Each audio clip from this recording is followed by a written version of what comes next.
Nurse education point में आपका बहुत बहुत स्वागत है दोस्तों। आज के इस वीडियो में हम इकोनॉमिक्स की 3 मार्कर्स पढ़ेंगे। इकोनॉमिक्स की 3 मार्कर्स की कॉपी कैसे चेक हुई है और जो हमारी मेंस की सीरीज चल रही है उसी के तहत आज का ये वीडियो है, जिसमें हम पढ़ेंगे। हमारा फर्स्ट क्वेश्चन है, नीति आयोग के उद्देश्य क्या है।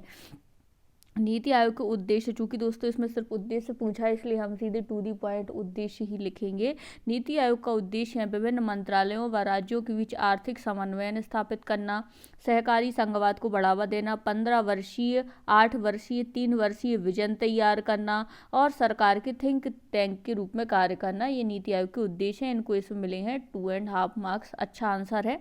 अब है दोस्तों उद्योग मित्र योजना। उद्योग मित्र योजना क्या है? सरकार द्वारा, मध्य प्रदेश सरकार द्वारा उद्यमिता मंत्रालय द्वारा प्रारंभ की गई है। उद्योग मित्र, इसका उद्देश्य सूक्ष्म, लघु व मध्यम उद्योगों को बढ़ावा देना, मंद औद्योगिकरण को कम करना और औद्योगिक गतिविधियों को बढ़ावा देना। तो ये है। इसमें दोस्तों इसमें यह भी लिखा जा सकता था करों को माफ़ करना।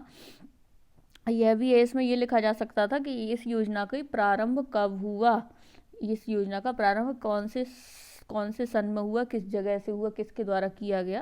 तो इसमें 3 में से 3 नंबर मिल सकते थे। नेक्स्ट है मध्य प्रदेश लघु उद्योग निगम। मध्य प्रदेश लघु उद्योग निगम की स्थापना कब हुई? 1969 में हुई। इसका हेडक्वार्टर कहाँ है? इसका हेडक्वार्टर है भोपाल में। इसके कार्य हैं, मध्य प्रदेश लघु उद्योग निगम के कार्य हैं औद्योगिक गतिविधियों को बढ़ावा देना, औद्योगिक अवसंरचना के निर्माण हेतु वित्तीय सहायता प्रदान करना, सूक्ष्म लघु मध्यम उद्योगों का विकास करना। इसमें भी इनको मिले हैं 2 नंबर। नेक्स्ट है भूमंडलीकरण।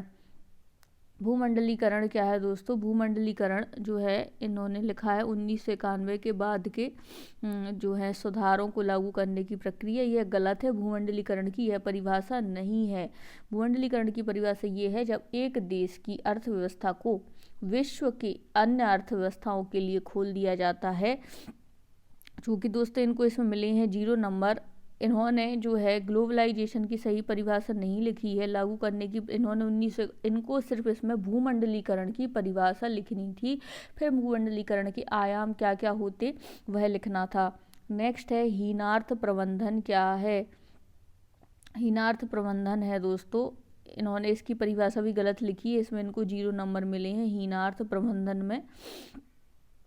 तो दोस्तों आप लोग जो इस बच्चे से नहीं बन रहे हैं तो आप लोग वह डेफिनेशन प्रॉपर तैयार कर लीजिएगा, क्योंकि ऐसे क्वेश्चंस आ ही जाते हैं और मेंस में वही क्वेश्चंस ही आते हैं। लिमिटेड सिलेबस है, कुछ अलग से नहीं पढ़ना है।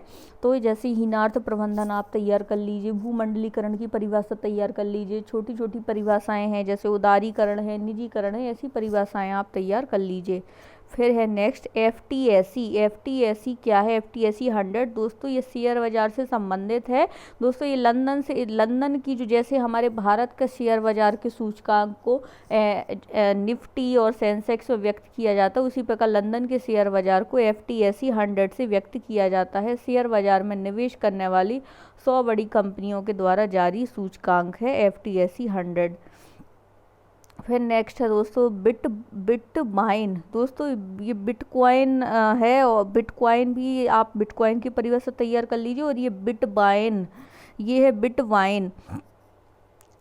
इसे क्रिप्टो करेंसी भी कहा जाता है। इसकी अवधारणा नाओमी साताकोआ द्वारा दी गई। किसी वित्तीय इकाई या देश की बैंकिंग संस्थाओं का नियंत्रण नहीं होता है इसमें। यह डिजिटल माध्यम से उपलब्ध होती है। यह एक जो है वर्चुअल करेंसी है और भारत की जो यह करेंसी है बिटवाइन, उसका नाम है लक्ष्मी। और फेसबुक ने भी लिब्रो नामक जो क्रिप्टो करेंसी है उसको जारी किया है। नेक्स्ट है भीम ऐप। दोस्तों इसमें इनको मिले हैं 3 में से 3 नंबर। फिर है भीम ऐप। भीम ऐप क्या है? भीम ऐप का पूरा नाम है Bharat interface for money. Bhim app का प्रारंभ हुआ अप्रैल 2014 से। इसका उद्देश्य क्या था? इसका उद्देश्य था कैशलेस इकोनॉमी को बढ़ावा देना और वित्तीय समावेशन। इसका माध्यम है UPI के माध्यम से इसमें ट्रांजैक्शन संभव है। भीम ऐप इसमें इनको मिले हैं कितने? 2.5 मार्क्स। फिर है विदेशी प्रत्यक्ष निवेश। विदेशी प्रत्यक्ष निवेश अर्थात FDI। FDI है दोस्तों किसी मंद या औद्योगिक इकाई में किसी विदेशी कंपनी द्वारा निवेश को प्रत्यक्ष विदेशी निवेश कहते हैं।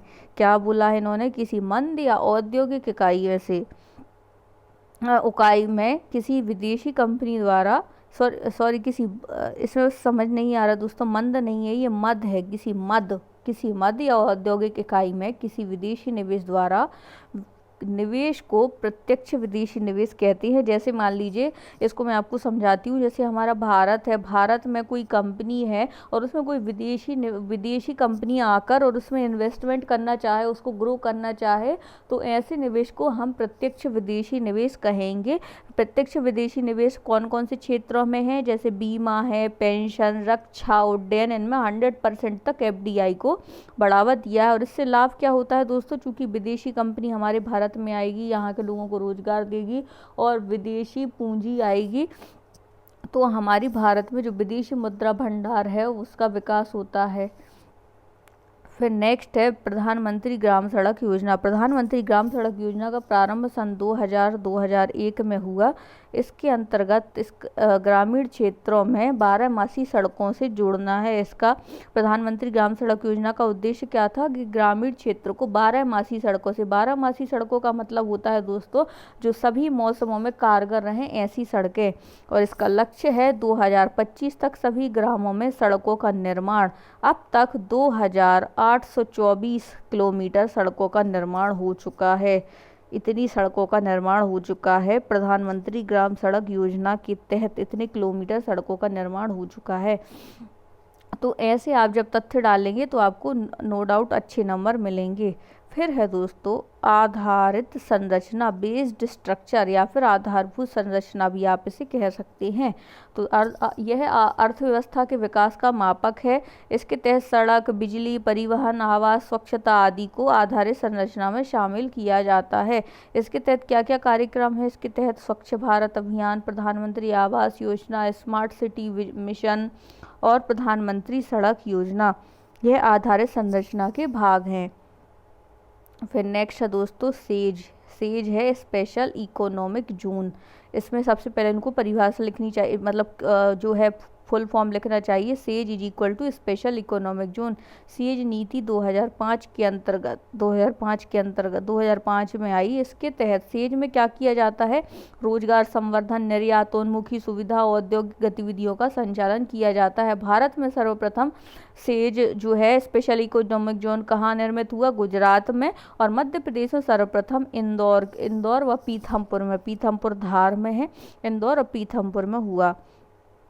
अब निजीकरण और उदारीकरण में अंतर लिखना है। निजीकरण क्या है, निजीकरण आप इतना ही लिखेंगे तो भी आपको 3 में से 3 नंबर मिल जाएंगे क्योंकि कॉपी की स्ट्रेंथ कम है। तो निजीकरण सार्वजनिक क्षेत्र के उपक्रम में निजी क्षेत्र की भागीदारी बढ़ाई जाती है। और उदाहरण BHEL जो है, BHEL में निजी प्रवेश, निजी निवेश।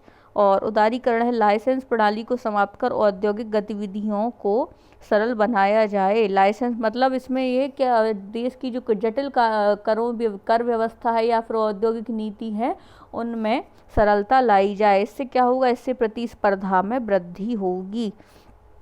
नेक्स्ट है हिंदू वृद्धि दर। हिंदू वृद्धि दर की अवधारणा प्रोफेसर राज कृष्णा ने दी थी। इसके तहत 5वीं पंचवर्षीय योजना के दौरान भारत की वृद्धि दर 3.5% थी, जिसे हिंदू वृद्धि दर कहा जाता था। भारत की वृद्धि दर इतनी थी पंचवर्षीय योजना के तहत। स्वतंत्रता के पश्चात वृद्धि दर ना बढ़ाना। दोस्तों ये समझ में नहीं आ रहा है इन्होंने लिखा क्या है। आप जिन क्वेश्चंस को इसमें जो है गलत तरीके से प्रेजेंट किया है आप उनको सही तरीके से लिखिए और सटीक परिभाषा लिखिए। या उदाहरण ठीक है लेकिन उन्होंने जो परिभाषा है उसको सटीक नहीं लिखा है। अगर मैं होती तो इसमें 0 नंबर देती, क्योंकि इन्होंने यहाँ वहाँ की बकवास करी है। हिंदू वृद्धि दर पे फोकस नहीं किया है कि हिंदू वृद्धि दर है क्या है, एग्जैक्ट डेफिनेशन क्या है। फिर है दोस्तों कोर बैंकिंग।